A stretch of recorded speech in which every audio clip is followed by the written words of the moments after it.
काय खाईल माझा नातू. चिंता करतो ना आलायक. खेकडं खाईल तुझा नातू. काय खातो तुझा तुला तंबाखू नाही नाताला काय आग लागत. आजीबाई म्हणते मी गेल्यावर पप्प्याचं कसं होईल. तू जाणं गरजेचं आहे. तूच पप्प्याचे बिस्किट खातीन तू काय पप्प्याची चिंता कर. चिंता करायची नाही महाराज आयुष्यात. आणि करायचीच असली तर कशाची करा माहिती का. बालपण गेले नेणता, तरुणपणी विषयी व्यथा, आणि म्हातारपणी प्रवतली चिंता.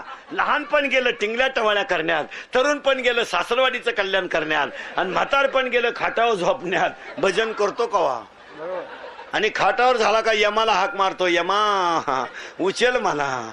यम म्हणला बेवड्या थांब, तुला आमुष्याशिवाय नेता येत नाही.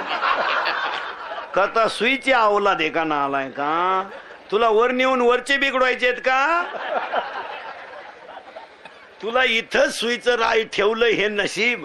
महाराज अभंगाला सुरुवात झाली तेवढी नीट ऐका. चिंता करायची नाही. कोण उपदेश करतय. ऐ तू करा महाराज. कोणाला मनाला. आता किचकट आहे थोडा ऐका. तुझं नाव हा रोहित. तुझं अतुल. तुझं रोहित. तुझं हा रुपेश. तुझं रे अमर. अमर वा. तुझं विवेक.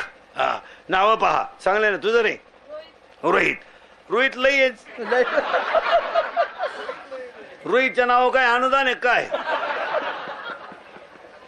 तुझं नाव काय रे हा सौरभ. जाऊ द्या रोहित नाव आहे सगळ्यांचं. आता नीट ऐका बरं का. तुम्ही बोलत जायचं मग आपले कीर्तनाला ते दरिद्री चालत नाही. रोहित हे त्याचं नाव आहे का ठेवलेलं नाव आहे. ठेवलेलं. आता घोटाळा काय झाला ना मला मग मजा नाही त्याच्यात. हे रोहितचं नाव आहे का ठेवलेलं नाव आहे. हे हाय का खरं आहे. हाय हाय म्हणजे पटकन ऐका. तो जन्माला आला त्याला नाव होतं का नाही. महिला मंडळ नियम असा आहे नीट ऐका. स्त्री बाळांत झाली तर 5 दिवस पोरग कोणाला दाखवू नये. नाही दाखवू नये. कुणाला दाखवू नये. 5 दिवस पोरग झाकून ठेवावं. 5वीच्या दिवशी पोरग पांढऱ्या कपड्याने झाकून ठेवावं. उघडं राहिलं तर हेकणं होत असतं.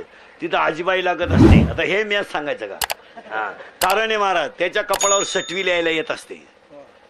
त्याला ओवी बोगसगिरी नाही. उपजलिया बालकाशी नाम नाही तयापाशी. अजून एक ओवी ललाटीचे लेले काही केल्यानं मोडेगा. त्याच्या कपाळावर सटवी लिहायला येत असते. आणि त्या पोराच्या सटवीनं चांगलं लिहावं म्हणून पूर्वी 5वीला भजन करायचे. बरोबर आहे. आता सटवी लिहायला येत नाही. ते सटवीनं बंद करून टाकलेलं आहे. ते सटवी आता हे 15-20 वर्षात येत नाही. टेन्शन नकोच. कारण सगळ्या बाया बाळातीन होत्या सध्या दवाखान्यात. आणि तिथं औषधाच्या वासानं सटवी येत नाही. हे नकोच. तुमचं तुम्ही पहा. आणि मग त्या पोरानं हॉस्पिटलमध्ये डोळे उघडले का 5वीच्या दिवशी त्याला 2 गोष्टी दिसतात. नळ्या सलाईनाच्या आणि बाटली. पोरानं 5वीला बाटली पाहिली.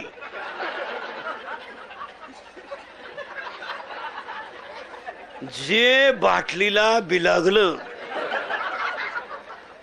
तर 10वीच्या भातावर सुद्धा बाटलीच ओतली. तेव्हा कावळेनी डिरिंग केली.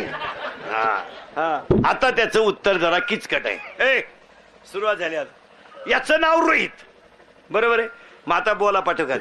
हा जन्माला आल्या आल्या शिव होता का. जीव शिव. शिव बरोबर आहे. आता किचकट आहे बरं का. हा मूळ कोण होता. शिव. शिव. साई बाजूला केल्यावर खाली काय दूध. करेक्ट. साई बाजूला केली का खाली दूध आहे.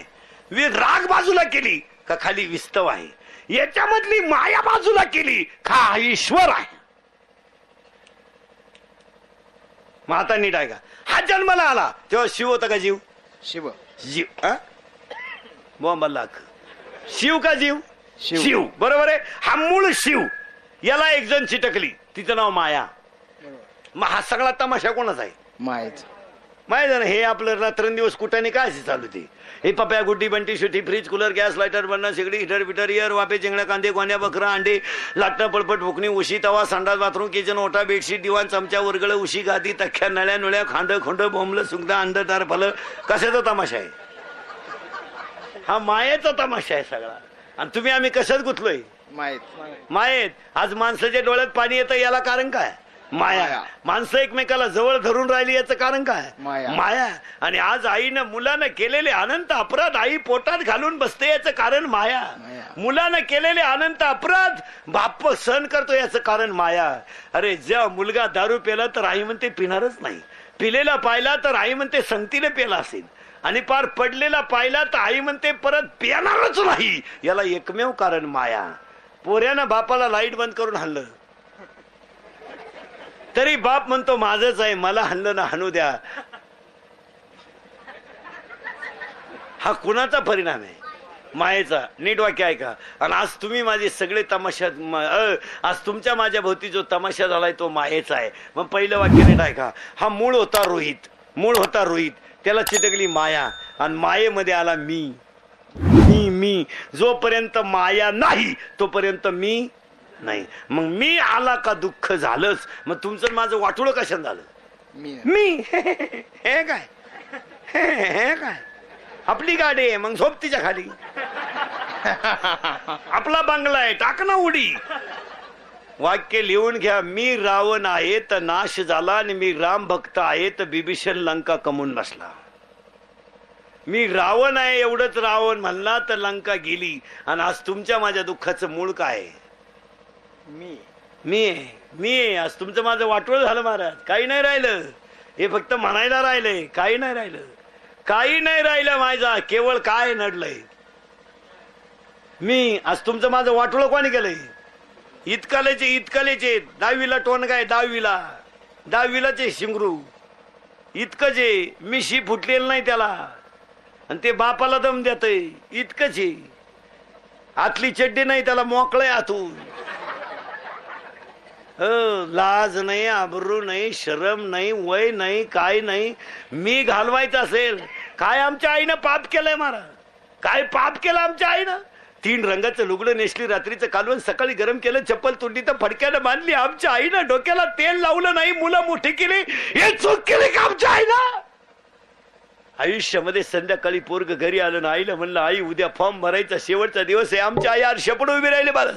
अरे आईच्या डोळ्यातल्या पाण्याच्या दाण्या खाली गळाल्या. आईनं कान पुढे केलं आणि आईनं कानातलं काढलं आणि रात्री 8:30 वाजता सोनाराच्या काचेवर आईनं मोडलं ना महाराज. अरे आईच्या डोळ्यातल्या पाण्यानं सोनाराची काच ओली झाली. आई रडली महाराज. आणि आईनं मुलाचे कपडे काढले, रात्री अंगणामध्ये कपड्याला घसारा दिला. आईच्या डोळ्यातल्या पाण्यानं पोराचे कपडे ओले झाले. इतकं पोरग आई रडली आणि आईनं मुलगा मोठा केला. तोच मुलगा आईला सोडून सासरवाडीला राहायला गेला. ही चूक केली आईला, चूक केली आईला. कीर्तनाला आलेले दारुडे बिरुडे पेताड बिताड बेवडे बिवडे जरा नीट ऐका. नालायक हो, जरा लाजा धरा लाजा. मागून चड्डी फाटेल आणि पुढच्याला म्हणतो फडवून टाकेन, फडवून टाकेन. अरे मग ही कोण शिवीन? लाज धरा जरा लाज. आणि मी कीर्तनात पहिल्यांदा सांगून ठेवतो महाराज, तुमची माई पहिली गाठ आहे. मी सगळ्या कीर्तनकारांपेक्षा वाईट बोलणारा माणूस पण खरं बोलणार मला. आणि बसलेल्या लोकांना सांगून ठेवतो महाराज, तुम्ही मला चांगलं म्हणावं म्हणून कधी मी वाईट नाही बोलणार.